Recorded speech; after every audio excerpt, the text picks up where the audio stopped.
또 여기 잘 봐주셔서 오늘 또 강의에 초청해 주신 것 같습니다. 그래서 제가 스텝업 때 했던 내용을 기반으로 제 스토리를 좀 말씀을 드리도록 하겠습니다. 그 초대를 하시면서 저는 이제 되게 이제 감사하게 생각하셨는데 HMD가 2013년도에 처음 시작하셨더라고요. 근데 그동안에 외부 강사를 부른 건 처음이다라고 얘기하는데 그때부터 시작해가지고 갑자기 그 이야기는 안 하셔도 될 뻔했는데 와, 더 막 이제 막 그 중압감이 있었습니다. 하지만 진행을 한번 해볼까 하고요. 제가 이제 얼마 전에 저희 이제 그룹 미팅 때 어떤 이제 리더분에게 강의를 부탁을 한번 했습니다. 그분이 도저히 힘들다 했는데 제가 이제 좀 반복적으로 말씀을 해서 그분이 저희 그룹 미팅 때 강의를 해주셨거든요. 저도 이제 개인적으로 많은 꿈과 목표가 있겠지만 제 그룹에서 강의를 하는 사람이 20명이 되는 게 제 목표 중에 하나인데 지금 한 15분 정도가 강의를 하고 계시는데 그분이 이제 한 분이 올라왔어요. 그래서 제가 그분이 강의를 하셨을 때 제가 사장님이 제 꿈 중에 하나가 뭐예요? 강사 20명이 제 꿈이잖아요. 그럼 그분이 저의 꿈을 이루어 주셨잖아요. 그죠? 그러면 나 또한 그분의 꿈을 위해서 일을 해야겠다라는 생각을 했었거든요. 무슨 말씀이냐면 사실 사업을 하면서 외부 그룹에 강사로 나가서 스피치 하는 것도 하나의 꿈일 수 있잖아요. 그죠? 근데 사실 예전에 한번 요청이 있었는데 그때 제가 좀 너무 좀 부족하다라는 생각이 들어서 못했었는데 어쨌든 이 시간에 여기 이제 착석해 주신 분들은 어때요? 오늘 저에게 또 외부 강사로서 강의를 할 수 있는 꿈을 또 이루어 주신 분이십니다.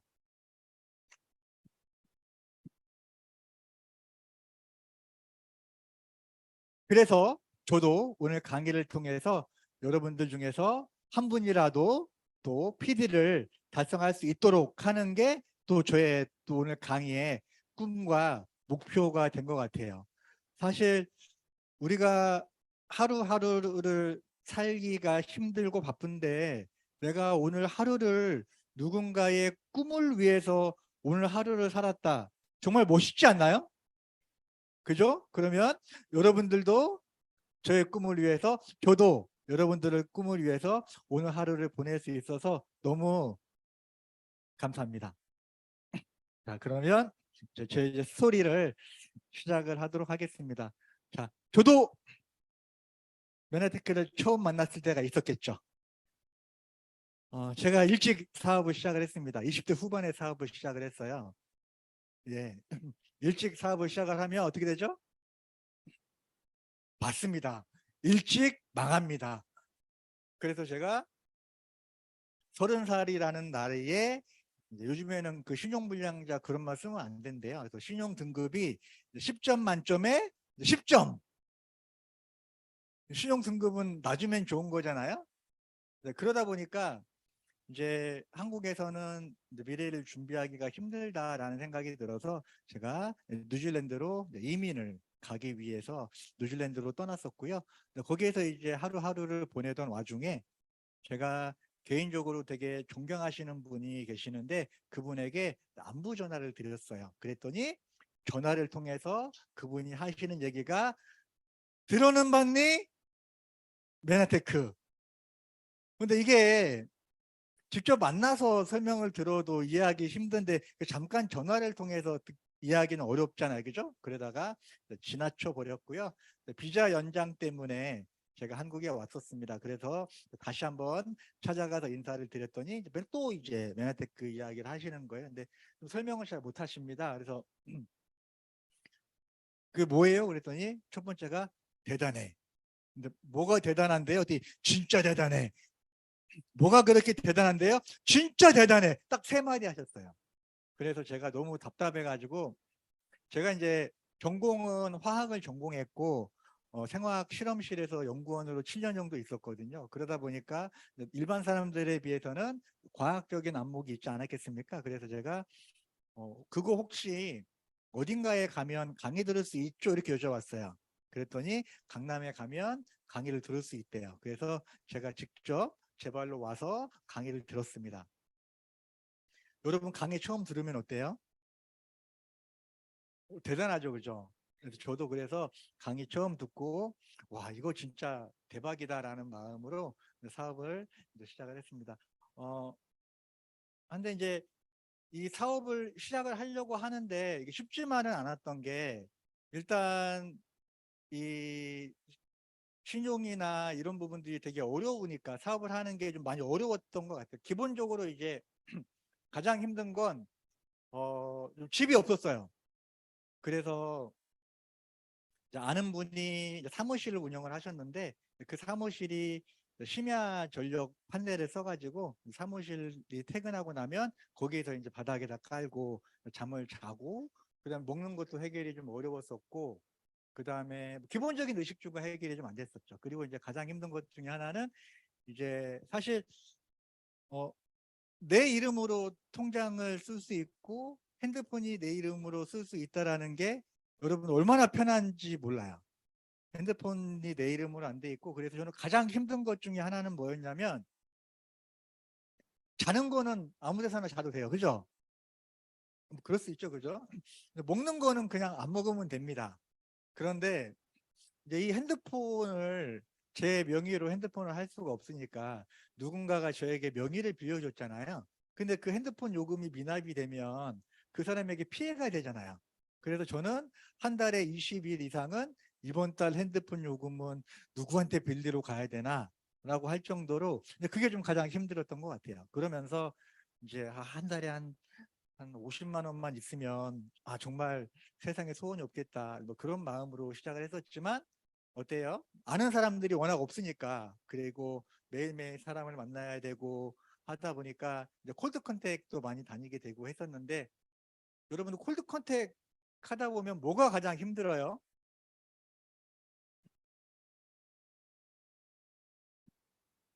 말 시작할 때요? 그보다 더 힘든 게 뭐냐면 처음에 이제 가게 문을 처음에는 막 갈까 들어갈까 말까 들어갈까 말까 하다가 용기를 내서 들어갑니다. 그러면 아니요 안 사요가 아니고요. 아주 반갑게 맞아주십니다. 안녕하세요. 어서 오세요. 그러다가 제가 이제 무슨 특별한 행동을 하잖아요. 그러면 이제 저게 손님이 아니구나 라는 생각이 들면 되게 냉랭하잖아요. 그죠? 참 힘들었었어요. 그래서 이렇게 이제 제 나름대로 이렇게 이제 문구점 앞에 가가지고 명함 아닌 명함 이름표를 하나 만들어가지고 이렇게 좀 다니면서 어려운 와중이지만 그래도 사업을 시작을 할 수 있다라는 게 좋았었어요. 저는 처음에 연예테크 만났을 때 이 사업이 잘 되고 안 되고는 나중에 문제고 어쨌든 내가 이 대단한 사업을 시작할 수 있겠구나 라는 게 저는 너무 희망이었고 사실은 베네테크를 만났다고 해서 어떤 상황이나 여건이 하루아침에 좋아지는 건 아니잖아요. 하지만 희망이라는 게 생기니까 그렇게 힘든 날들이 그렇게 힘들지 않게 그렇게 지나갈 수 있었던 것 같아요. 자, 그러면서 꿈에 그리는 1위를 달성을 하게 됩니다. 제가 왜 꿈에 그리는 1위라고 말씀을 드렸냐면 네, 맞습니다. 한 달에 50만 원만 벌으면 소원이 없겠다. 그 50만 원이 그냥 나온 게 아니고요. 나름대로 철저한 계산에 의해서 나온 거거든요. 그게 뭐냐면 일단은 고시원 가는데 한 25만 원 정도 사람들은 어떤 삶의 이야기를 하면서 자기가 힘들 때 고시원에서 있었다 그렇게 얘기하는데 와 고시원에 가니까 이거는 완전 천국이에요. 와 세상에 나만의 공간이 있다라는 게 너무나도 행복할 정도 그리고 이제 핸드폰 요금 한 5만 원 정도 그때는 많이 비싸지 않았으니까 그리고 하루 그러면 딱 30만 원이죠 그죠? 그래서 제가 하루에 밥값은 7천 원 정도로 계산을 했어요. 하루에 한 번만 먹으면 되지 뭐. 그래서 하루 밥값 7천 원 30일을 계산을 하니까 딱 20만 원이 나오는 거예요. 그래서 한 달에 50만 원만 벌면 좋겠다. 물론 뭐 큰 꿈과 큰 비전을 가지고 사업하시는 분들이 계시겠지만 저는 이제 워낙 이제 어려운 와중에 사업을 했기 때문에 그랬던 것 같아요. 여러분 보통 1위 달성하는데 얼마 정도 걸려요? 7개월? 여기 앞에 네 분은 다 1위 되신 1위는 하셨죠? 잘 표현을 모르니까 안 하셨어요? 그러면 1년 정도 되셨나요? 안 된 것 같아요. 일단 저는 1위 달성하는데 만 2년 걸렸습니다. 되게 늦었죠. 저는 좀 늦다고 생각하지 않았고요. 뭐 그 이야기를 말씀을 하는 게 좀 예전에 사업을 좀 오래 하신 분들은 알 거예요. 맨하탄 보너스 중에 팀 보너스라는 게 있었어요. 그거는 뭐냐면 700PV를 하면 한 달에 11만 원 정도 받는 보너스인데 그거를 받으려면 내가 100PV를 해야 돼요. 근데 그 100PV를 못한 달이 되게 많아요. 그 이유가 뭐냐면 100PV면 15만 원이잖아요. 그 15만 원은 너무나 큰 돈이었거든요. 그래서 못했던 경우도 많고, 또 하나 이유는 뭐냐면 어차피 보너스를 받으려면 700PV를 해야 되는데 내가 100PV를 해도 이 GPV가 700PV가 안 되니까 어차피 하나 수입이 똑같은, 그러면서 좀 그러면 이제 그달은 이제 내가 100PV를 못하면 그달은 수입이 얼마예요? 0이죠, 그죠? 그러면서 그거 얘기하는 거예요. 그 힘든 시간을 어떻게 그렇게 잘 버텼냐라고 얘기를 했는데, 저는 메나테크 이 근lik교양소에 대한 가치와 비전에 대한 확신이 있었기 때문에 지금은 사람들이 이해를 못하지만 분명히 시간이 지나면 많은 사람들이 이해하게 될 거고, 그러면 지금은 내가 한 달에 10만 원도 못 벌겠지만 한 달에 100만 원, 한 달에 1000만 원 이상의 수입이 될 거라는 거에 대한 확신이 있었고, 그거에 대한 의심은 없었어요. 그러다 보니까 뭐 돈이 안 돼서 힘들다라는 얘기는 그리 해본 적이 없는 것 같아요. 그렇죠? 자, 그러면서 이제 결단. 제가 이제 저희 대표님을 통해서 이제 앤서니 로빈슨의 이제 내 안에 잠든 거인을 깨워라 그 책을 이제 읽었었거든요. 근데 너무나 많이 공감이 되는 거예요. 여러분들 그 내 안에 잠든 거인을 깨워라 한 번쯤은 다 들어보셨죠? 내 안에 있는 잠든 거인이 깨어나면 어떻게 돼요? 내 능력 이상의 어떤 에너지가 나오고 어떤 막 뭔가 막 어마어마한 일들이 일어날 것 같지 않나요? 그죠? 근데 분명히 잠든 거인은 있기는 한데 이게 다른 사람한테는 있는 것 같은데 이게 나한테는 없는 것 같아요. 그런 생각 들지 않으셨나요? 그러면서 나도 내 안에 잠든 거인을 깨웠으면 좋겠다. 어떻게 하면 내 안에 잠든 거인을 깨울 수 있으면 좋겠을까? 여러분들 그런 생각하잖아요. 여러분들도 여러분들 안에 있는 내 안에 잠들어 있는 거인을 깨워낸다면 여러분들이 지금 할 수 있는 것보다도 훨씬 더 많은 어떤 에너지를 만들어낼 수 있지 않을까요? 자, 책에 이런 내용이 나와 있었습니다.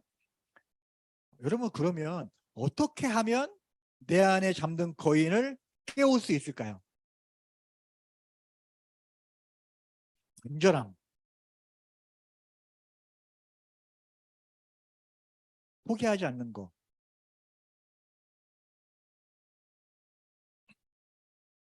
뭐다 맞습니다. 근데 이제 그 책에 있는 내용은 이제 뭐였냐면 내 안에 잠든 거인을 깨우기 위해서는 내 능력 이상의 목표를 세워야 된답니다. 자, 이번 달에 내가 6천 PV를 했어요. 그죠? 이번 달에 내가 6천 PV를 했는데 다음 달에 내가 7천 PV의 목표를 세운다면 내 안에 있는 잠든 거인이 깨어날까요? 깨어나지 않을까요? 그 정도까지는 안 깨어날 것 같아요. 그죠? 이번 달에 내가 6천 PV를 했는데 이번 달에 내가 ED를 했는데 다음 달에 내가 SED를 하겠다. 그러면 잠든 거인이 깨어날까요? 안 깨어날까요? 그 정도는 그냥 거인의 도움을 받지 않아도 그냥 내 힘으로 조금만 열심히 하면 될 것 같지 않나요? 그런데 만약에 이번 달에 내가 6천 점을 했는데 다음 달에 내가 3원전 PD를 도전한다면 내 안에 잡는 거인은 분명히 깨어난다라고 생각을 합니다. 제가 만 2년 만에 1위를 달성을 하고요. 그 다음에 골드 1위는 바로 달성을 했었어요. 그러면서 한 1년 넘게 이제 안정적인 골드 1위를 유지를 하다가 PD를 가려고 하는데 저는 이제 파트너 세 분이 1위, 1위, 1위를 해서 골드 1위를 달성을 했거든요. 그러면 이 파트너분들이 골드 1위를 달성을 해야지 PD를 가잖아요. 근데 이분들이 골드 1위를 갈 생각을 안 하는 거예요. 그래서 이제 나름 상담 아닌 상담을 했죠. 파트너 한 분씩 한 분씩 상담을 하면서 사업을 하려면 좀 제대로 하고 그렇게 하려면 좀 때려쳐라. 저는 그렇게 얘기하면 이분들이 열심히 할 줄 알았거든요. 근데 다 때려치더라고요. 그래서 이제 사업을 시작한 지 만 4년이 됐는데 혼자 남은 거예요. 그러면서 이제 2만 점에서 뭐 15,000점, 뭐 만점, 심지어는 이제 뭐 8,000점까지 떨어진 거죠. 그러면서 그때 이제 이 내 안에 잡는 거인이라는 게 생각이 났습니다. 그래서 제가 사업을 하면서 가장 힘들었던 때가 이때였던 것 같은데 한 만 4년 정도 되었을 때 너무 힘들다. 이거 그만두고 싶다라는 생각을 그때 아마 한 번 했던 것 같아요. 근데 사업을 그만두려고 하니까 너무 억울한 거예요. 왜냐하면 괜히 실패자 같고 그래서 사업을 그만둘 땐 그만두더라도 PD는 한번 해보고 그만두자. 이런 생각을 했어요. 그러면 후회가 좀 남지 않을 것 같아서. 그래서 제가 회사에서 어떤 프로모션이 나왔었는데 그때 제가 그 100PV였었거든요. 그러면 이제 그때는 PD가 6만 점이었으니까 600개, 600세트 나 혼자 팔아서라도 한번 PD를 한번 돼보고 싶다라는 생각에 그런 마음이 딱 드니까 정말로 완전히 좀 다른 사람이 된 것 같아요. 결국은 내 나름대로 막 어떤 새로운 프로모션을 만들기도 하고요. 새로운 사람들에게 어떤 혜택을 주기도 하고 이게 이제 제가 수첩에다가 이 PD가 되면 이 옷을 입고 무대에 올라야겠다라고 해서 드림보드에다 붙여놨는데 이거 한 번은 입어보고 그만둬야겠다 이런 마음으로 정말 만 4년 정도 됐을 때 고비가 결국은 사업을 그만둬야 되는지 여기서 내가 무언가 변화해야 되는 그러니까 저는 미팅에만 꾸준히 나오면 성공한다라는 얘기를 예전에 믿지 않았거든요. 뭔가 내가 행동을 해야지 미팅에만 나온다면 무조건 성공한다는 얘기를 믿지 않았는데 결국은 이 사업을 하다 보면 내가 변화를 하거나 그만두거나 선택해야 되는 기회에 오게 되는 것 같아요. 그런데 미팅에 꾸준히 나오시는 분들은 거기에 변화라는 거를 선택을 하는 것 같고요. 그러면서 제가 어, 8,000점에서 한 달에 7만 8, 저번 달에 8,000점이었는데 그 다음 달에 7만 8,000점 PD를 마감을 했었거든요.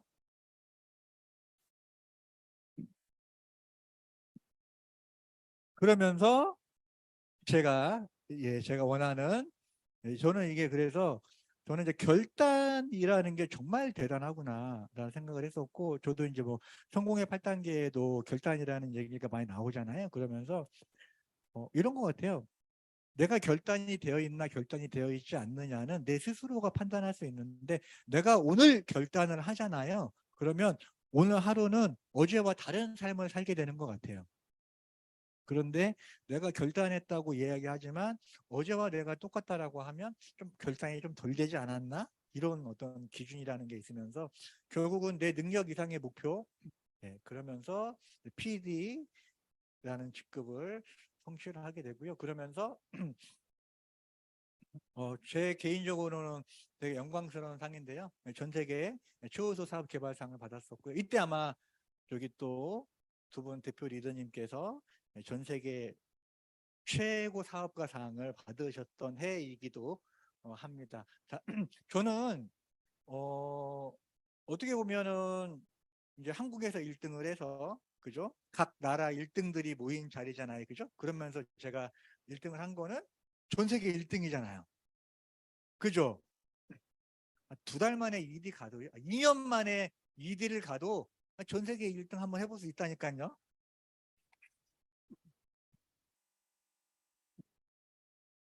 그 이유 중에 하나는 저는 뭐냐면 제가 이렇게 큰 성공을 할 수 있었던 건 뭐냐면 저의 능력이 대단해서 그런 건 아닌 것 같아요. 왜냐면 저보다 더 대단하신 분들이 저희 그룹의 리더로 많이 들어오셨기 때문에 가능한 건데 중요한 건 그 리더분들을 영입하는 데 있어서 내 개인적인 어떤 나의 스펙이 아니라 메나테크의 비전을 가지고 그분들을 컨택할 수 있잖아요. 저는 그게 중요한 것 같아요. 그죠? 내가 사회적인 경험이나 사회적인 스펙이 약하더라도 우리는 자신 있게 사업을 할 수 있는 게 우리는 글리코라는 백을 가지고 있잖아요. 그죠? 예, 그러면서 성공이라는 경험을 하게 되고요. 변화의 속도는 아까 제가 결단하고 비슷한 부분인데 결국은 내가 어느 직급에 머물러 있다면 그때는 내가 무언가 변화를 해야 될 시점이다라는 생각이 들어요. 그래서 저도 이번에 또 실버 PD를 작성을 하면서 또 제 스스로를 변하기 위한 노력을 했었고요. 또 내년에는 반드시 제가 Q 골드 PD를 마감을 할 건데 그러기 위해서는 Q 골드 PD를 마감할 건데 그러면 이제 내년에 내가 한 직급 올라가기 위해서는 지금 내가 변화해야 될 것이 무엇인가 이제 그런 고민들을 많이 하고 있습니다. 어, 저는 예전에 이제 메나테크가 1,000억을 넘기 전까지는 연습 게임이라는 얘기를 많이 했었거든요. 왜냐하면 다들 많이 정체되어 있고 우리가 원하는 사실 이렇게 대단한 제품을 가지고도 이게 1,000억을 못 넘는 것도 기적이잖아요. 그, 글리코도 기적인데 하지만 우리가 가진 이 제품이 시장에 인식하는 것보다도 훨씬 더 빠르고 대단하기 때문인데 사실은 저는 메나테크가 1,000억을 넘기 시작하면 그때부터는 저는 폭발적인 성장이라고 생각을 하고요. 그때까지는 저는 연습 게임이라고 생각을 합니다. 하지만 메나테크가 1,000억을 넘기 위해서는 나 혼자만의 노력은 필요한 건 아니라고 생각을 해요. 그래서 저는 어, 매달 매해마다 직급이 성장하는 것도 저는 중요하겠지만 그 어떤 메나테크의 아직 최고의 타이밍은 오지 않았기 때문에 그러한 폭발적인 성장 앞에 있어서 저는 기다림도 실력이다라는 키워드를 한번 만들어 봤고요. 그리고 비전. 네. 결국은 내가 본 비전이거든요. 그죠? 저는 사업이 좀 많이 저는 사업을 잘하는 사람은 아닌 것 같아요. 그죠? 그냥 꾸준히 그냥 제 사업 성장 그래프를 보면 그냥 조금씩 꾸준히 성장을 했던 것 같아요. 그래서 사업을 잘하는 사람은 아니지만 분명히 저는 제가 본 비전은 너무 확실했습니다. 그죠? 이 글리코 향소가 지금 홍삼 매출이 얼마 정도 하는지 아세요? 홍삼 매출이 1조 3천억을 해요. 그죠? 근데 그중에 상당히 많은 광고비가 있겠지만 클리코 매출이 1년에 800원이면 홍삼 매출이 우리가 20배 정도는 성장하지 않겠습니까? 물론 200배까지 성장하고 있겠지만 20배 매출이라고 하는 것은 지금 내가 100만 원을 벌면 앞으로 월 2천만 원까지는 안정적으로 성장을 한다라는 개념이거든요. 그러면 우리가 굳이 조급할 필요가 없다라고 생각을 하고요.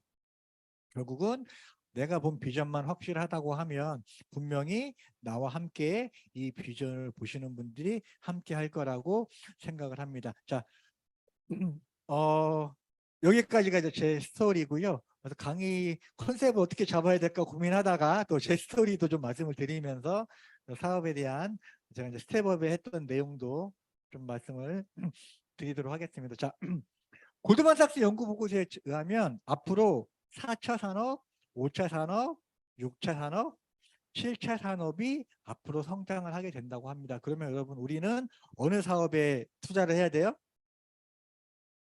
네. 4차 산업, 5차 산업, 6차 산업, 7차 산업.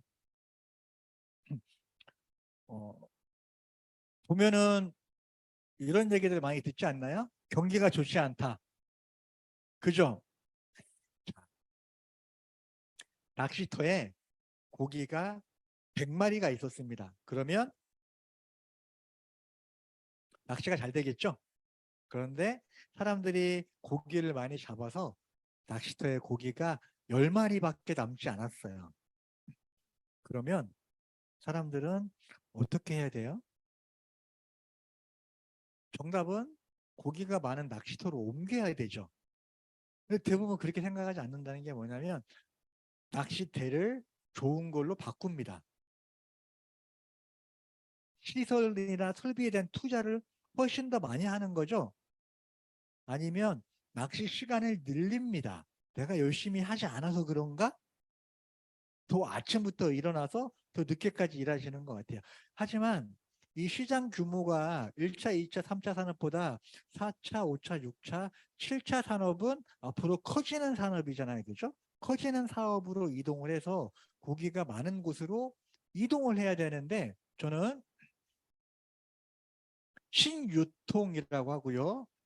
5차 산업은 문화 콘텐츠, 바이오 환경, 나눔이라고 하는데 저는 4차 산업, 5차 산업, 6차 산업, 7차 산업을 합친 게 바로 메나테크 프로슈머라고 생각을 합니다. 이거는 뭐 제 개인적인 견해가 아니라 분명히 확실하게 맞는 내용이고요. 자, 그렇기 때문에 앞으로 메나테크의 미래는 뭐 제가 말씀드리지 않아도 글리크 산업의 미래는 정말 밝다라는 거고요. 자, 골드만삭스 연구 보고서에 의하면 메가 트렌드, 새로운 비즈니스 모델, 그리고 빅뱅이라는 표현까지 나왔습니다. 여러분, 빅뱅이 뭐죠? 네, 그죠? 이게 커져서 더 이상 커질 수 없을 때 폭발할 만큼 커진다는 게 빅뱅인데요. 거기에서 새로운 비즈니스 모델에 대해서 이렇게 예, 네트워크 마케팅과 건강식품이 만났을 때 이러한 새로운 폭발적인 성장이라고 나와 있는데 우리 메나테크는 어때요? 당연히 건강식품 시장 맞나요? 그리고 네트워크 마케팅 분야를 가지고 있기 때문에 메가 트렌드, 빅뱅 시장이라고 하는 부분도 충분히 우리가 바라볼 수 있는 긍정적인 예라고 할 수 있습니다. 자, 그리고 자, 네트워크 마케팅이 앞으로 새로운 소비자의 백만장자가 나올 것이다 라고 얘기하는데요. 영상 한번 볼게요. 휴지 최초로 실린 중국의 사업가 알리바바 그룹 회장 마윈. 그는 가난한 사람들과는 일하지 말라고 말합니다. 그는 이렇게 말했습니다. 세상에서 같이 일하기 가장 힘든 사람은 가난한 사람이다. 자유를 주면 함정이라 말하고 작은 비즈니스를 하자고 하면 돈을 별로 못 번다고 말하고 큰 비즈니스를 하자고 하면 돈이 없다고 한다. 새로운 일을 시도하자고 하면 경험이 없다고 하고 전통적인 비즈니스를 하자고 하면 레드오션이라 어렵다고 하고 새롭고 혁신적인 비즈니스라고 하면 다단계라고 하고 상점을 함께 운영하자고 하면 자유가 없다고 하고 신규 사업을 하자고 하면 자신은 전문가가 아니라고 한다. 그들에게는 공통점이 있다. 그들은 대학 교수보다 더 많은 생각을 하지만 앞을 보지 못하는 맹인보다 더 적게 행동으로 옮긴다. 그들에게 무엇을 할 수 있는지 묻는다면 그들은 아무 대답도 할 수 없을 것이다. 네. 네. 여기서 보면 네트워크 마케팅은 어때요? 새롭고 혁신적인 비즈니스라고 이야기한다. 그죠? 가난한 사람들은 다단계라고 이야기한대요. 그죠? 예, 예. 마인이 얘기하니까, 그죠? 경제적 자유를 원한다면 네트워크 마케팅 사업하라. 로버트 키요사키. 뭐 제가 말씀드리지 않아도 이분은 모든 분들이 다 알고 계시죠, 그죠? 이분이 쓰신 책 중에 정말 유명한 책이 뭐가 있죠? 부자 아빠, 가난한 아빠. 그 책이 그렇게 유명해지고 한 거 중에 하나가 뭐냐면 자산과 부채. 자산이라는 건 뭐예요? 그거를 가지고 있으면 내 주머니에 돈이 들어오는 거죠.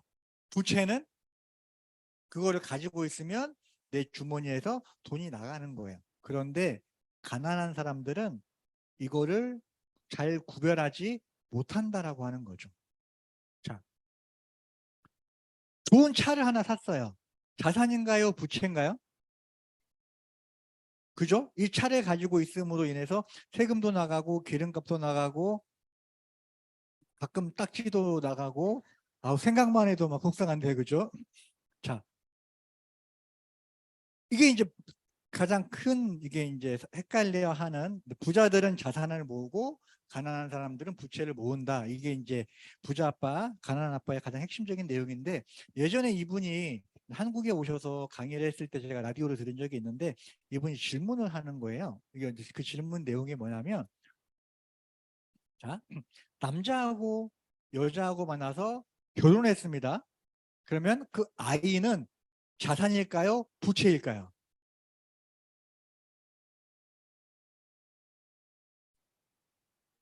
자산이길 바라지만 아직은 부채네요. 이거 구별을 잘해야 됩니다. 그죠? 뭐 예전에 우리 표어 중에 뭐 덮어놓고 놨다 보면 폐가 망신하는 그런 얘기 있는데 자, 조는 자산이었을까요? 부채였을까요? 부채였죠, 부채. 뭐 사업한다고 맨날 돈 가져가고 그 뭐야 그 김치 냉장고 들어가는 그 반찬통 10,000원짜리 국건으로 꽉 채우면 딱 그 23개 들어가거든요. 100만 원짜리로 2,600만 원짜리 두 덩어리 그 뭐야 5,200만 원 그죠? 갖다가도 몇 번 갖다 쓰고 그래서 뭐 사업한다고 20대 후반부터 그러면서 뭐 저희 어머니는 뭐 저를 아들이라고 안 부르고 이제 돈 잡아먹는 귀신 뭐 이렇게 이런 얘기를 많이 불렀는데 지금은 뭐 이제 메나테크 사업을 통해서 자산으로 바뀌었죠, 그죠? 자, 모두가 다 이런 삶을 원하지만 이런 삶을 원하는 분은 당연히 한 분도 없다라고 얘기합니다. 자, 4%밖에 되지 않는데요. 그러면 100명 중에 96명은 왜 이 안에 들어가지 못할까요? 열심히 일하지 않아서? 이 안에 들어가고 싶지 않아서? 저는 그건 아닌 것 같아요. 저도 투잡, 쓰리잡 하면서 정말 열심히 살았거든요. 그죠? 그런데 제가 힘들었던 것 중에 하나가 열심히 살았는데 나는 왜 가난하지? 저는 그게 제 스스로 스트레스였던 것 같아요. 스트레스였던 것 같아요. 내가 만약에 그냥 열심히 살지 않았는데도 내 상황, 내가 가난하면 받아들일 수 있을 것 같아요. 그죠? 제가 보기에는 이렇게 멀쩡해 보여도 임플란트를 13개를 했거든요. 이 스트레스, 열심히 살지 말 걸 그랬어요. 열심히 사는데 가난하다는 게 내 스스로가 이해가 안 되는 거죠. 잇몸이 막 다 녹아버리다 보니까 그냥 이거 그냥 숭숭 빠져가지고 뭐 그러다 보니까 돈도 없어가지고 치과 치료도 많이 못하고 그랬었는데 뭐 지금은 다 회복이 됐습니다. 자, 그런데 자, 빈곤층이라고 하는 거는 뭐냐면 한 달에 생활비로 65만 원을 지출하지 못하면 빈곤층이래요. 사전적인 용어가 그래요. 우리는 한 달에 65만 원 정도는 충분히 지출을 하잖아요.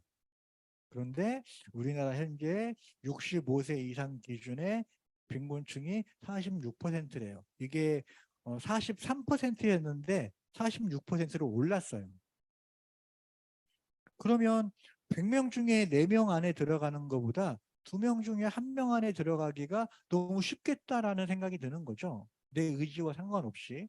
그게 바로 대부분 시간과 노력을 투자하면 수입을 벌죠. 그런데 저도 이제 50이거든요. 그러면 언젠가는 저도 60이 되고 언젠가 70이 되면 어때요? 지금처럼 내가 하고 있는 일에 시간과 노력을 많이 쓸 수 없게 되겠죠. 그러면 어때요? 수입이 줄어들 수밖에 없지 않나요? 자, 그런데 부자들을 보니까 시간과 노력을 투자해서 자산을 만들고 자산을 통해서 수입을 만드는 이게 노동 수입이고 이게 인세 수입이다. 결국은 부자들은 지금 내가 열심히 일을 하느냐 하지 않느냐가 중요한 게 아니라 지금 내가 하고 있는 일이 자산을 만드는 일이냐 그렇지 않느냐가 더 중요하다라는 것을 제가 여기에 와서 배우게 된 거죠. 그러니까 내가 열심히 일해도 그 일을 하지 않으면 수입이 들어오지 않으면 가난해질 수밖에 없겠구나라는 걸 배우게 된 거예요. 이 두 분의 공통점 뭐가 있을까요? 나이가 같다. 뭐 남자다, 뭐 안경을 썼다, 연예인이다.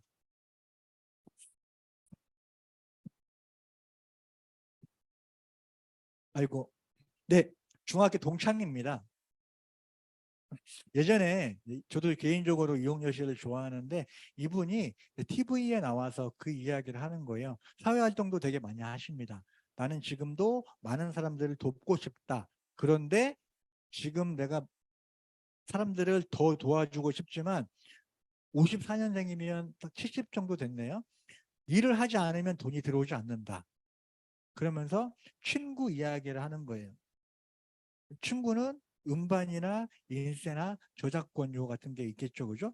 그게 월에 얼마 정도 될 것 같아요?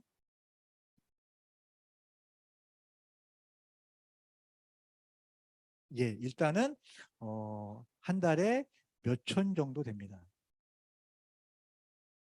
자, 한번 생각 한번 해볼게요. 같은 연도에 태어났고요. 같은 중학교를 다녔고요.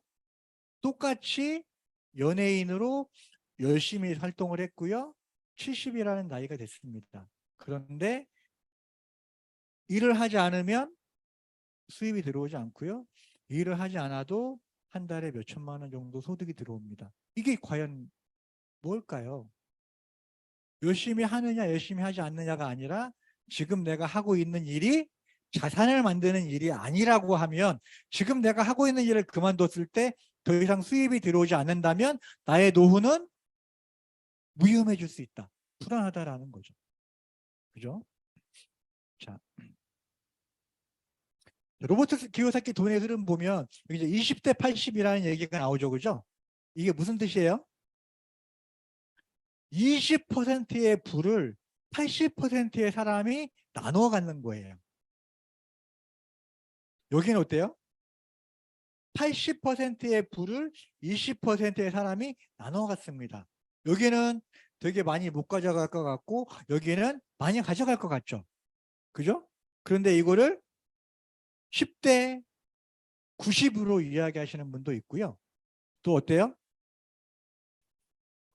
5대 95까지도 이야기하고 있는 분들이 많아요. 자, 그러면 자 20대 80, 이 경우에 빈부격차는 몇 배가 될까요?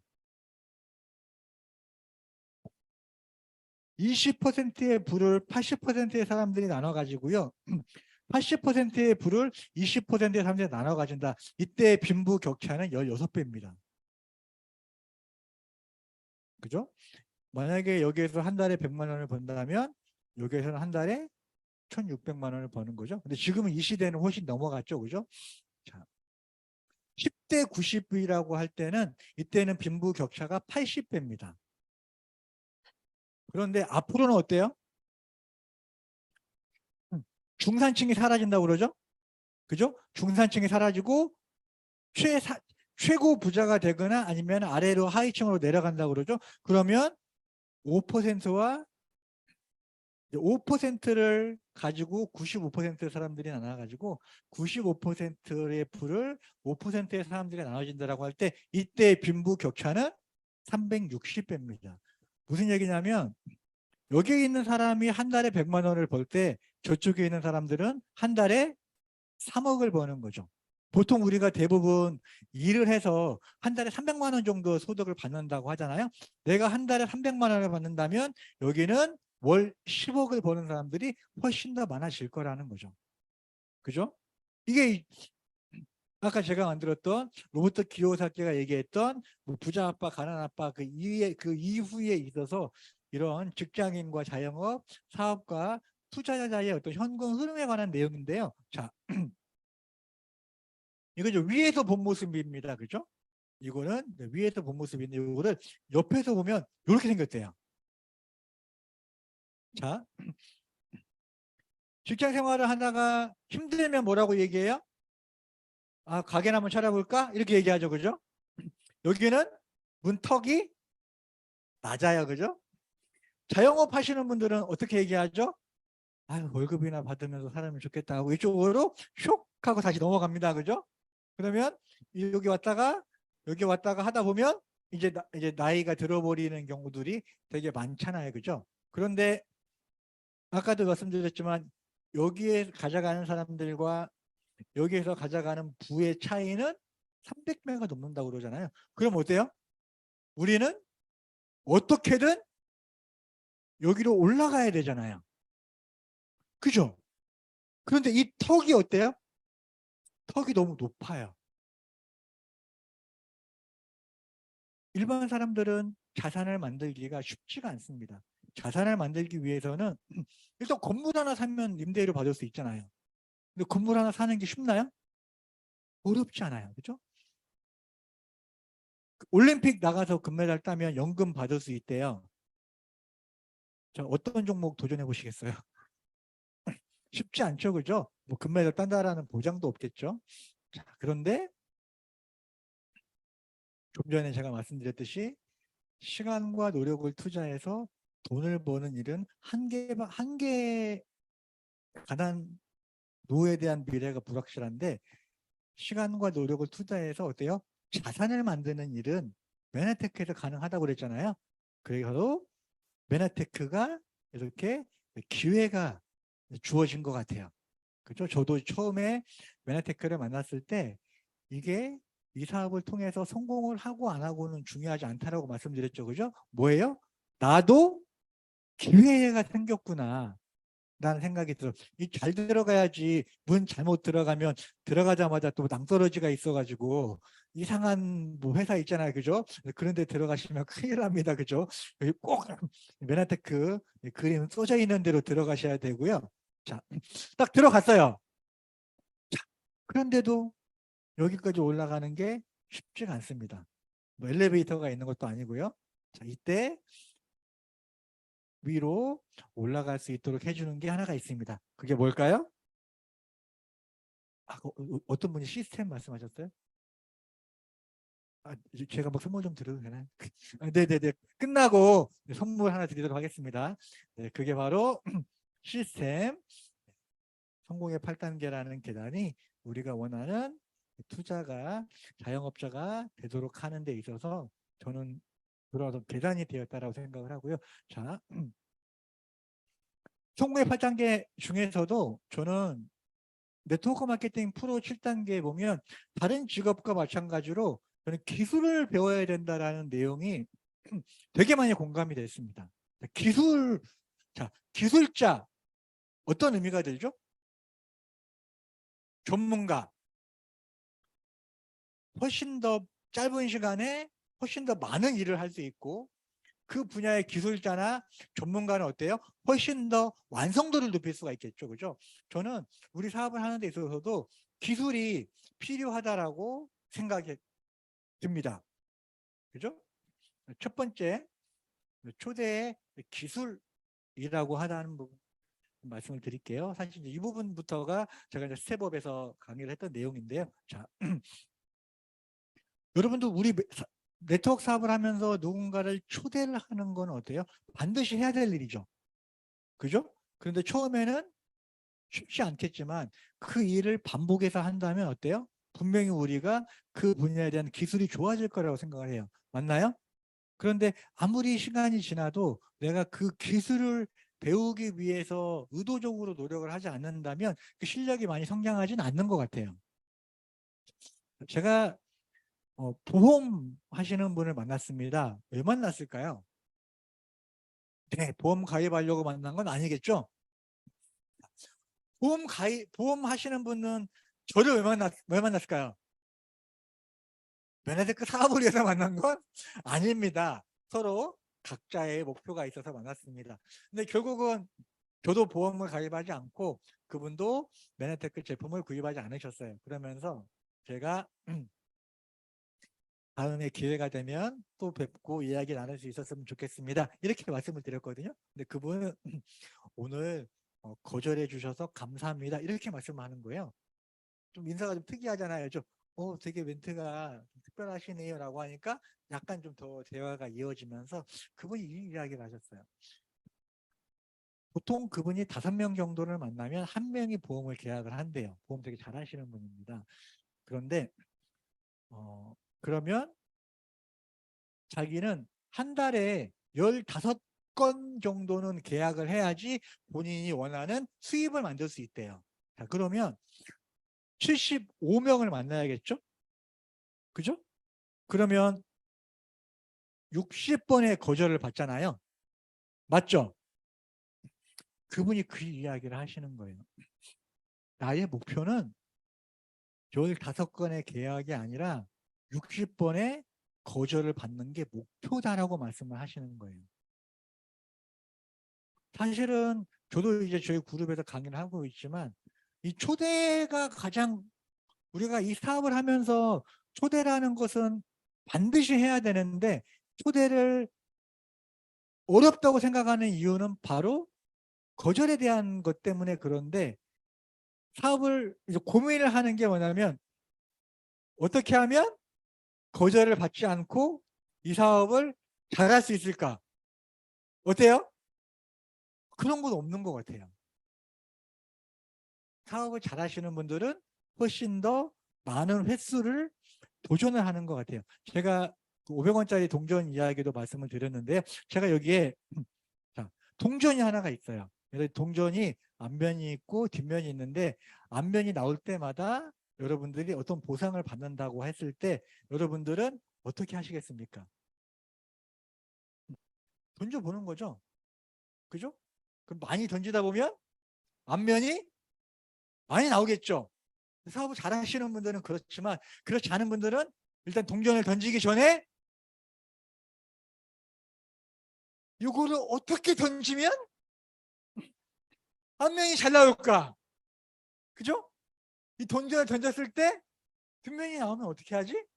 심지어는 이런 고민도 하시는 분이 있다고 해요. 동전을 던졌는데 땅에 떨어지지 않으면 어떻게 하지? 내가 초대를 했는데 거절하면 어떻게 하지가 아니라 그죠? 네, 그러면서 결국은 이 초대라고 하는 것도 저는 기술이라고 생각을 하는 거죠. 그러면서 내가 한번 몇 번은 정도 거절을 받는지 그 거절에 대한 어떤 내용을 정확하게 분석을 한다면 저는 초대가 어렵지 않고 쉬워질 거라고 생각이 들고요. 그래서 키워드가 승률을 높이지 말고 뭐예요? 확률을 많이 높여봐라. 그래서 내가 누군가 초대 메시지에 대한 내용들을 좀 더 꼼꼼하게 많이 기록을 한번 해보려고 합니다. 그래서 내가 한 달에 몇 명 정도 초대를 해봤나 저희도 이제 기록을 해봤더니요. 어떤 분은 이제 저희도 이제 그룹 미팅에서 이제 이런 시스템 미팅을 하다 보면 어떤 분은 한 달에 초대를 한 명도 안 하셨어요. 그분 어때요? 거절을 한 번도 안 받으셨겠죠? 그죠? 하지만 어때요? 초대도 한 건도 성공하지 못한 거죠. 그래서 초대에 관한 것도 분명 기술이다. 그래서 내가 한 달에 몇 번 정도 누군가에게 초대 메시지를 전달을 하는지 기록을 한번 해봐야 되겠다. 이런 내용을 하면서 제가 누군가 이야기를 카피하는 게 아니라 이거 내가 만들었다라고 생각을 했었는데 여러분 그 매너스테이션에 들어가 보면 명예전당 나오죠. 거기에 리더분들 메시지가 나오잖아요. 제가 얼마 전에 보니까 이 두 분 리더 메시지 중에서 네트워크 마케팅 사업은 확률 사업입니다. 그죠? 전화하는 횟수가 승패를 견단한다는 키워드가 거기 딱 숨겨져 있었던 거예요. 결국은 이 사업을 잘하는 방법은 내가 짧은 시간 안에 많은 분들에게 전달을 하는 게 가장 중요하겠다. 그게 제가 전달하고자 하는 첫 번째 기술이고요. 두 번째는 소개 기술입니다. 제가 있고요. 여기에 제 스폰서 사장님이 있습니다. 이분이 저 한 사람에게만 이야기했을까요? 아니겠죠? 여러분에게 매너테크에서 얘기를 했습니다. 대부분 사람들이 어때요? 거절을 했습니다. 그런데 저는 어때요? 매너테크 비전을 보고 사업을 하게 됐죠. 그러면서 이분은 저에게 기회를 주었습니다. 저는 누군가에게 소개를 부탁을 할 때 꼭 이 이야기를 합니다. 그러니까 여러분들도 이제 이 이야기를 소개를 받을 때 저는 소개를 받는 것도 소개를 잘 받는 것도 기술이라고 생각을 하거든요. 제가 이제 그 이야기를 하는 이유가 이분은 지금 액티브하게 사업을 하고 계시지는 않는데 어때요? 밑에 저 같은 사람이 나오면 사이드에 한두 명, 몇 명의 소비자만 가지고도 어떨 때는 1위도 하시고 SED도 하시고 어마어마한 혜택을 가지고 계시거든요. 그러면서 만약에 당신이 누군가를 저에게 소개해 주셨을 때 거절할 수도 있겠지만 누군가가 비전을 본다면 당신에게 있어서 그게 저의 그 스폰서 사장님처럼 어마어마한 혜택이 될 수 있습니다라고 그 기회에 소개의 혜택을 상상하게 만드는 거죠. 그러면서 이제 제가 저 같은 사람 소개시켜 주세요라고 이제 또 얘기를 많이 하거든요. 열심히 일하고 성실하게 하지만 뭔가 기회가 없어서 힘들었던 사람들이 있지 않겠습니까? 라고 하면서 저는 이제 소개에 대한 것도 결국은 소개를 잘 받는 것도 기술이다 라고 생각을 해요. 그죠? 소개를 그 사람에게 요청을 할 때 누군가를 소개를 시켜줬을 때 거절을 하겠지만 누군가가 비전을 본다면 이분을 제가 사업을 잘 할 수 있도록 제가 미팅에 잘 조인될 수 있도록 안내하겠습니다. 이렇게 하는 것도 이제 기술인 것 같아요. 자, 마지막 세 번째 기술입니다. 그죠? 명단 확장의 기술인데 자 이거는 접니다.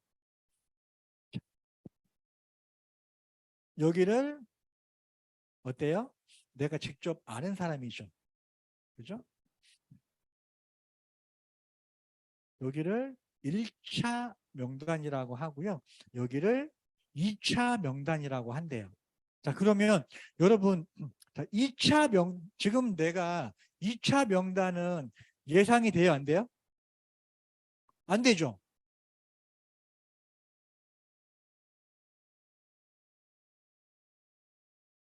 자, 여기 이제 세 분이 제가 개인적으로 아시는 분이에요. 한 분, 두 분, 세 분. 그런데 이분 주위에 이렇게 한 네 분 정도가 계세요. 그럼 이분을 소개시켜 줄지, 이분을 소개시켜 줄지 모르는 거잖아요. 그러면 이분은 이제 2차 명단이고요. 이분 주위에는 이렇게 3차 명단이 있어요. 이분이 또 누구를 소개시켜 줄지는 예측이 전혀 안 되죠. 저는 이게 네트워크 마케팅의 가장 큰 매력이라고 생각을 합니다. 그죠? 내가 100명을 만나는 게 아니라 한 명을 이용해서 100명을 만드는 사업이라는 거죠.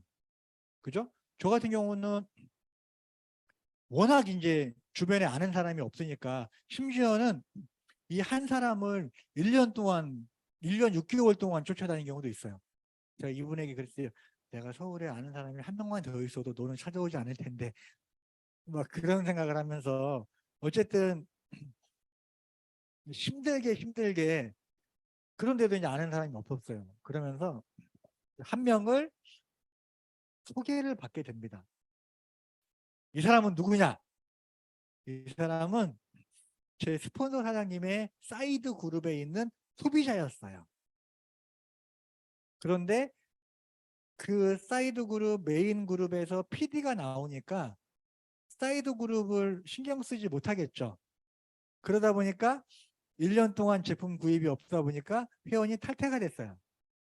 저랑 좀 나이가 좀 비슷해서 제가 스폰서 사장님에게 요청을 했어요. 그룹 미팅을 하다 보면 아무래도 나이가 비슷하면 조금 뭐 가깝게 지내기도 하고 카톡도 하고 하잖아요. 그죠? 근데 연말 되면서 그때 신년 인사인가 크리스마스 인사인가 그렇게 해가지고 안부 전화가 온 거예요. 그러면 제가 이제 스폰 사장님에게 이 사람 제가 그쪽으로 회원 가입시켜도 되냐고 여쭤보니까 그렇게 하라고 얘기하더라고요. 왜냐면 진짜 저는 서울에 아는 사람이 한 명도 없었어요. 어떻게 보면 다른 사람에게는 그렇게 영향력이 없는 사람이었죠. 그죠? 근데 저는 이 한 명이 너무 소중했어요. 그래서 이 사람을 일주일에 한 번씩 찾아가기 시작했어요. 이분이 그 광진구에 있는 우편 시국국에 일하시는 분인데 보통 이제 2교대인데 아침 밤 9시에 끝나요. 그러면 밤 9시에 항상 이제 이분을 찾아다니는 거예요. 한 번 만나고 두 번 만나고 세 번 만나는데 그렇게 큰 사업의 매력은 느끼지 못하고 저도 어차피 딴 데는 갈 데가 없으니까 그냥 가긴 가는데 여기를 내가 왜 오는지도 모르겠고 뭐 그렇게 하다 보니까 한 3번인가 만났는데 그 얘기를 하는 거예요. 아, 오늘 친구가 같이 밥 먹으러 놀러 오게 됐는데 친구랑 같이 만나도 되냐라고 하는 거예요. 얼마나 좋아요. 그래서 이 친구가 같이 밥 먹으러 왔다가 만났는데 처음 내가 만난 사람보다 그 친구가 좀 사업성이 있어 보이는 거예요. 그리고 그 친구를 일주일에 한 번씩 찾아가기 시작했어요. 이 친구는 집이 인천이에요.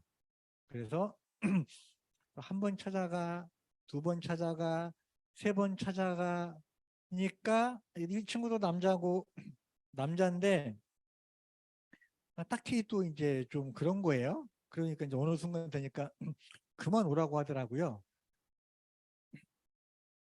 야, 너 아니면 내가 갈 데가 없는데 어디를 가냐. 그래도 유일하게 갈 데가 여긴데 여러분 떡 하나 주면 안 잡아먹지 아시나요? 아세요? 한 명만 소개시켜주면 너 안 찾아올게. 그랬더니 이 친구가 조그마한 원룸을 하나를 가지고 있는데 그 원룸에 세입자로 들어와 있는 나유정이라는 사람을 소개를 시켜줍니다. 이분은 이제 의왕에 사시는 분인데요. 이분은 또 토요일 날 저녁에만 시간이 되세요. 그래서 매주 토요일 날 의왕으로 찾아갔어요. 일주일에 한 번씩. 그죠? 어차피 거기 아니면 갈 데가 없어요.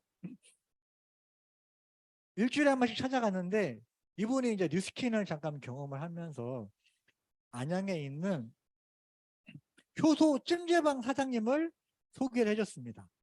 그죠? 이분을 처음 만난 게 이제 월요일 날 밤인데 어차피 이제 그 효소 찜질방을 운영을 하셔서 수요일 날 오전에 찾아갔었어요. 수요일 날 오전에.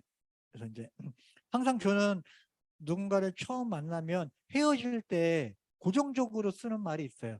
혹시 다음 주 이 시간에 또 찾아봐도 돼요? 그죠? 이게 가게에 있는 분들은 좋아요. 어차피 그 시간에 다른 데 도망을 못 가기 때문에. 그래서 수요일 날 10시에 안양에 있는 효소 찜질방에 갑니다. 한 번 가고 2번 가고 3번째 갔는데 이 사장님이 여동생을 초대하는 거예요. 그러면서 여동생이 좀 아프니까 글리코 설명을 좀 해줘라. 그런데 그거 아세요?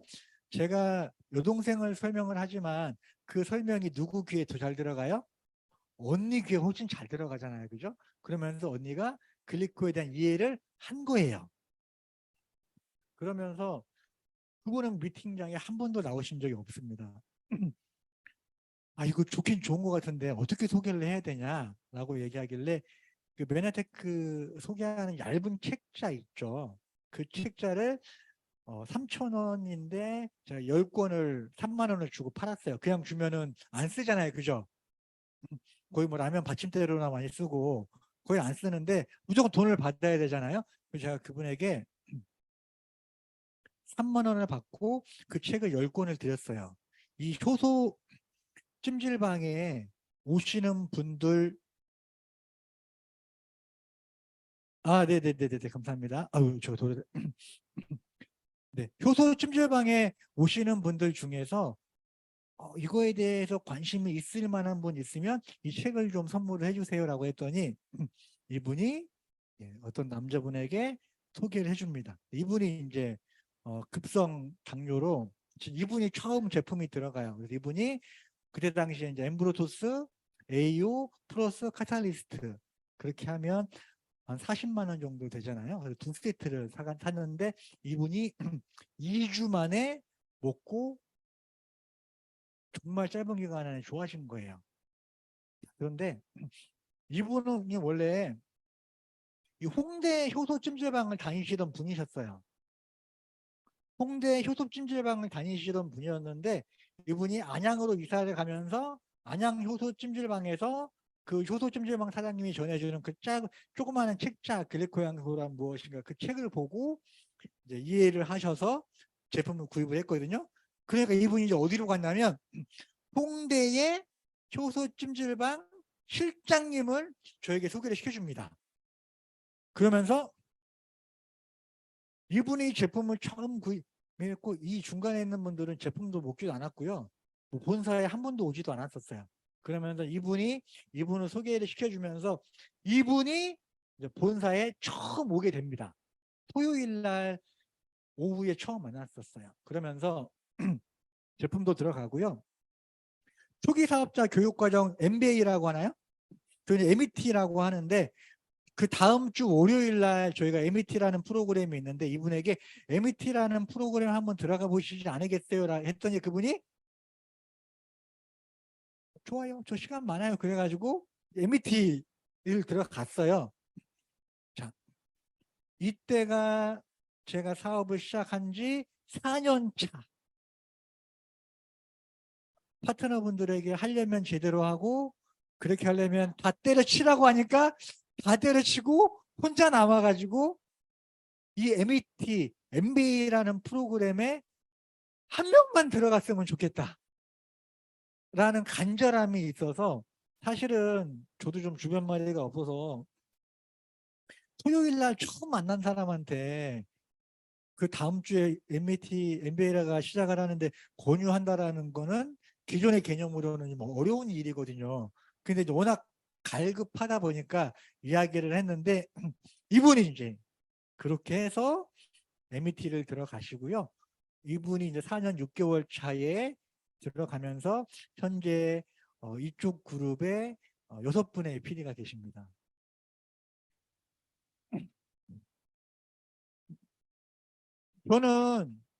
저는 이게 네트워크 마케팅의 기술이라고 하는 것 같아요. 그냥 오늘 누구 한 명 만나도 되는 게 아니라, 그죠? 대부분 사람들이 나는 주변에 아는 사람 없어라고 이야기하는 건 뭐예요? 내 주변에 사람이 없다라는 거지. 결국은 거절을 받아도 1차 명단, 2차 명단 안에서 끝나잖아요. 그죠? 이거를 3차 명단, 4차 명단. 대부분 사장님 리더분이신데 사장님 바로 위에 PD 사장님하고 이 사업을 하기 전에 아셨던 분인가요? 아니죠? 그죠? 거의 90%가 그래요. 그러면 여러분들이 PD가 되고 브론즈 PD가 됐을 때 여러분들의 첫 번째 PD 있죠? 그죠? 여러분들의 첫 번째 PD는 거의 이 안에 없을 확률이 많아요. 이거 무슨 얘기예요? 그냥 이분들을 통해서 연결고리로 쓰는 거죠. 그죠? 어차피 이 사람들은 사업을 안 할 거니까 저는 요즘에 이런 표현도 많이 씁니다. 만나요. 친구 오래간만에 만나요. 제가 뭐 이 사업 하고 있는 것도 말고 막 연듯이 물어봐요. 뭐 요즘 사업 잘 나간 다음에 물어봐요. 야, 어차피 너는 건강하니까 식품에도 관심이 없을 것 같고 너는 사업도 잘 나가니까 돈 버는 거에도 관심이 없을 것 같은데 네 주변에 좀 괜찮은 사람이 있으면 소개해줘 이렇게 많이 하거든요. 근데 그 친구가 이제 야 뭔가 알아야지 소개를 해줄 거 아니야. 아 어차피 너는 관심 없잖아. 야, 그래도 내가 뭔가 알아야지 설명을 하지. 그러면 글리코에 대한 설명을 해줘요. 아, 이거 내가 먹어야 될 것 같은데 이게 뭐냐면 말하는 나도 부담이 없고 듣는 상대방도 부담이 없으니까 야 어차피 너 제품도 안 먹을 거잖아. 건강하잖아. 너는 사업 잘 나가지? 하지만 네 주변에 이런 사람을 소개시켜줘. 이렇게 얘기를 좀 많이 하거든요. 자, 1차 명단, 2차 명단에서 결과가 나오는 건 뭐예요? 열심이나 노력이라고 얘기하고요. 3차 명단 이후에서 결과가 나오는 것은 실력이나 기술이래요. 우리가 무조건 열심히만 하는 게 아니라 한 사람을 통해서 어떻게든 2단계, 3단계 내려가다 보면 사실은 이렇게 해서 제가 만났고요. 이 한 사람도 제가 거의 만 2년을 후원을 해, 심지어는 뭐 차도 없었고 커피컵도 없으니까 아침에 이 사람 우리 집 앞으로 오라고 그래요. 그래서 아침에 그 사람 차를 타고 그 사람이 어디를 가든지 하루 종일 그 사람 차를 타고 다닙니다. 그러다가 그 사람이 점심 먹고 커피 마시면서 그럼 나는 이제 차 안에서 기다리고 있으면 불러요. 아, 이 사람 설명 좀 한번 해봐. 그러면 거기서 설명을 해요. 그러면서 또 소개를 받아서 또 이쪽 라인에서도 피드가 좀 나왔었거든요. 저는 정말 아는 사람이, 여러분, 저는 자신 있게 말씀드릴 수 있어요. 저는 제가 10년 넘게 사업을 하지만 저보다도 인맥이 없이 사업을 시작한 사람들은 없지 않았을까 해서, 사업이 어려워? 주변에 아는 사람이 너무 많아서 가리는 거 아니야? 뭐 이런 생각이 들 정도로, 네. 10명을 전달을 하면 보통 5명은 무조건 관심이 없대요. 그리고 4명 정도는 제품에 관심을 가지고요. 1명 정도가 사업에 관심을 가신대. 중요한 건 뭐냐면 이 4명 정도가 제품 먹고 좋아진다고 사업을 하는 게 아니다라는 걸 알게 된 거예요. 어차피 사업은 사업가가 하는 거고요. 저도 처음에 이 설명을 들었을 때 저는 20대 후반부터 사업을 했고, 이 설명을 들었을 때 돈 되겠다라는 마음으로 사업을 시작을 했고요. 제품 먹어보지도 않았어요. 사업을 시작을 했어요. 공부했고요. 노벨상 받았는지 사이트 다 들어가서 확인을 했고요. 제품 먹고 체험한다고 사업을 하는 건 아니고, 물론 도움은 되는 것 같아요. 그죠? 자, 마지막입니다. 제가 이제 아까 그 차 타고 하루 종일 찾아다니는 분 있잖아요. 그분도 진급이랑 친분이 있어요. 뭐 뜬금없이 연락 와가지고 갑자기 와가지고 불러가지고 설명하라고 그러고, 어느 날 갑자기 전화가 왔어요. 한 1년도 넘게 인천에 있는 사관암 어린이집으로 오래요. 몇 시까지 갈까요? 2시 반까지 오래요. 딱 2시 반까지 갔어요. 그랬더니 이분이 시간을 잘못 알아들어가지고 2시까지 와야 되는데 2시 반까지 가는 거예요. 딱 앉았어요. 딱 앉자마자 5분도 안 됐는데 원장님이 나가야 된다고 빨리 설명하래요. 다른 부른 분도 대단하고, 하여튼 그 상황이 좀 애매했어요.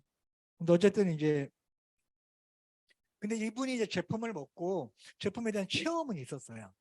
그래가지고 요 시간은 뭐 10분도 남지 않았는데 이 사업 어떻게 해야 돼요? 라고 물어보시더라고요. 그래서 원장님이 누군가 2명에게 소개시켜줘서 그 2분이 100만 원 정도 되면 원장님이 200만 원 벌 수 있어요.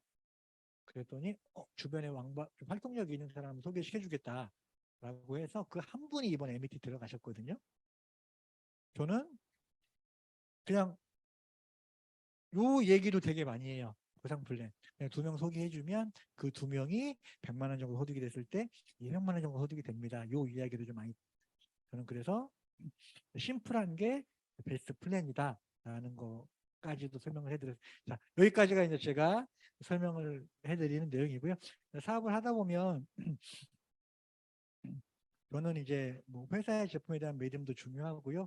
구독과 스폰서에 대한 믿음도 중요하고 시스템에 대한 믿음도 가장 중요한데, 저는 이제 시스템에 대한 믿음을 가장 크게 생각을 하고 있습니다. 사실 일본도, 제가 왜 사업을 그만두지 못했는지 아세요? 맞습니다. 그것도 그렇고요. 만약에 내가 이 사업을 그만뒀는데 메나테크가 성장하지 않고 정체되어 있거나 메나테크라는 회사가 없어졌으면 어때요? 그때 그만두길 잘했지. 그런데 내가 메나테크 그만뒀는데 막 회사가 막 1,000억, 2,000억, 3,000억 넘어가면 어때요? 아유, 그때 그만두지 말고 힘들어도 조금만 참아보고. 저는 전자보다 후자의 확률이 무조건 높았어요. 그리고 나 자신에 대한 성공에 대한 믿음은 많지 않았는데 스폰서 사장님에 대한 믿음이 워낙 있어서, 저런 대단한 분들이, 스폰서 사장님도 보면 대단하지 않나요? 저런 대단한 분들이 선택한 거면 의심하지 않고 따라가도 되겠다라는 생각을 했었고요. 저는 이 파트너에 대한 믿음이 큰 게 뭐냐면, 내가 누군가를 후원을 할 때 내가 저 사람에게 이렇게 많은 시간과 노력을 투자했는데 결국은 저 사람이 사업을 하지 않으면 어떻게 하지라는 생각이 들면 지속적으로 후원하기가 어렵더라고요. 그죠? 그러면서 우리 스폰서 사장님이 나한테 보여주셨던 것처럼 내가 생각할 때는 나는 별것 아닌 것 같은데 할 수 있습니다. 할 수 있습니다라고 얘기하니까 어때요? 뭐 될 것 같은 거예요. 저는 그 스폰서 사장님의 믿음이 파트너분들에게 전달된 것도 크다고 생각을 합니다. 그러면서도 저는 이 시스템에 대한 믿음도 되게 중요하다고 생각을 하는데요. 제가 준비한 마지막 영상 한번 보도록 하겠습니다. 여기 조금 다른 경기를 하는 이들이 있습니다. 자신보다 타인을 더 믿는 경기, 앞서가는 이보다 뒤따르는 이가 승패를 좌우하는 경기. 이들은 시각장애 스키 선수와 가이드 러너입니다.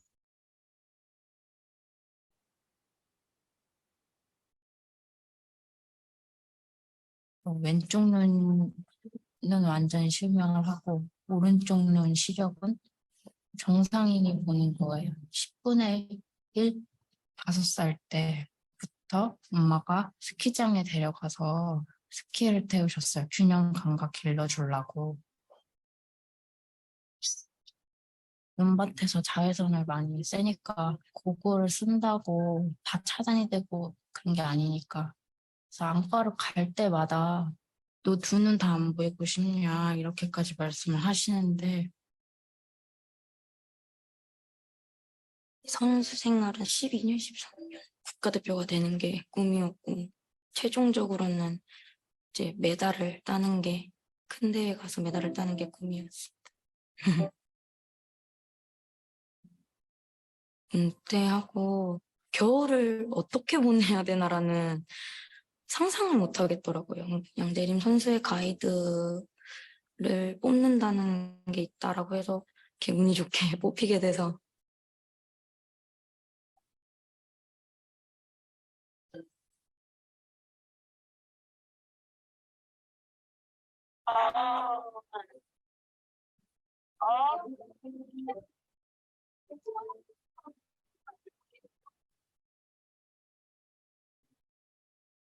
선수와 가이드는 잠을 잘 때 선수가 왼쪽으로 돌아 누우면 가이드도 자동으로 왼쪽으로 돌아 눕고 경기를 할 때 의심을 하진 않아요. 왜냐면은 앞이 보이지 않는 상황에서 소리로만 따라가야 되니까 믿지 않으면 절대 따라갈 수가 없어요. 그래서 스키 탈 때는 100% 믿습니다. 언니, 안녕? 같이 이렇게 만난 게 인연이라고 얘기했었잖아. 나는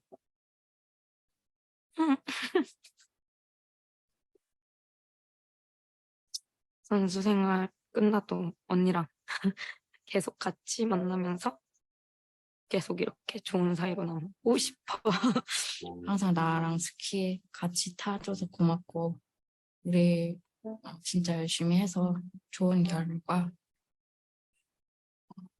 꼭 내자. 고마워. 너무 멋있죠, 그죠? 나중에 이분이 이제 금메달 땄고요. 이 선수는 선수 시절에는 금메달을 못 땄는데 금메달을 따면 선수하고 가이드 러너랑 같이 받는데요. 그래서 양재림 선수하고 그 고은솔이 선수가 같이 금메달을 같이 따 목에 걸고 정말 멋있는 스토리인데요. 저는 이 스토리 중에서 눈이 보이지 눈이 보이지 않는 시각장애인 스키 선수가 뒤에서 안내해주는 가이드런의 이야기를 시속 100km가 넘는 속도를 달린다는 건 100% 믿지 않으면 불가능하다라는 얘기를 했었거든요. 저도 이 사업을 하면서 앞이 캄캄하고 불안하고 때로는 그 어떤 얘기도 잘 귀에 들어오고 않긴 하겠지만 무언가 내가 믿고 갈 수 있는 게 있다라는 생각이 들었고요. 여러분들은 이 사업을 하면서 혹시 100%라는 믿음에 대한 있는 부분이 뭐 있을까요? 뭐 회사에 대한 믿음도 있을 수 있고 제품에 대한 믿음도 될 수 있을 수 있겠지만 저는 이 시스템에 대한 믿음이 저는 무조건 회사에 특히 저는 성공의 8단계를 100% 믿습니다. 저는 성공의 8단계, 저 그룹에서도 성공의 8단계 강의를 제가 지금도 되게 많이 했고 지금도 하고 있겠지만 성공의 8단계대로 하면 무조건 성공할 수 있대요. 그럼 내가 원하는 것만큼 결과가 나오지 않으면 내가 성공의 8단계에서 무언가 놓치는 부분이 있겠구나 라고 하면 될 것 같아요. 그죠? 그러면서 정말 그냥 눈 감고 아무것도 할 수 없다라는 생각이 들 때 정말 너무 감동이다라는 아까 스키 우리 일반 사람들도 100km 무섭거든요. 그죠? 예, 스키 처음 탈 때 못 모르고 고급 막 상급자 코스 올라가면 어떻게 돼요? 이게 그냥 눈으로 낭떠러지잖아요. 그죠? 예, 그런 두려움을 극복할 수 있는 거는 뭐냐면 내가 무엇에 대한 믿음이 있을 때만 가능하다라는 거고요. 또 그룹과 시스템 너무 잘 돼 있고 스폰서 사장님들이나 이런 세미나에서의 어떤 믿음을 통해서 간다면 저는 회사와 제품이 너무나 확실하기 때문에 나도 100% 성공할 수 있다라는 확신이 듭니다. 그러지 않나요?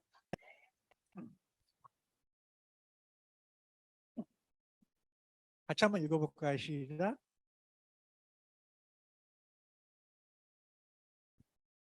맞나요? 그죠? 그러면 이것도 한번 읽어볼까요? 시작. 진짜 맞나요? 나는 아는 사람이 없어서, 나는 시간이 없어서, 나는 뭐 이런 얘기 굳이 할 필요가 없다라고 하는 거죠. 나의 개인적인, 그러니까 나의 개인적인 능력으로 결과를 만드는 게 아니라 성공의 8단계라는 시스템으로 결과를 내기 때문에 내 개인적인 요건이 조금 좋지 않아도 우리가 할 수 있다라는 거죠. 그죠? 그래서 저는 자신 있게 말씀드릴 수 있습니다. 제가 해냈다면 여러분도 할 수 있습니다. 감사합니다.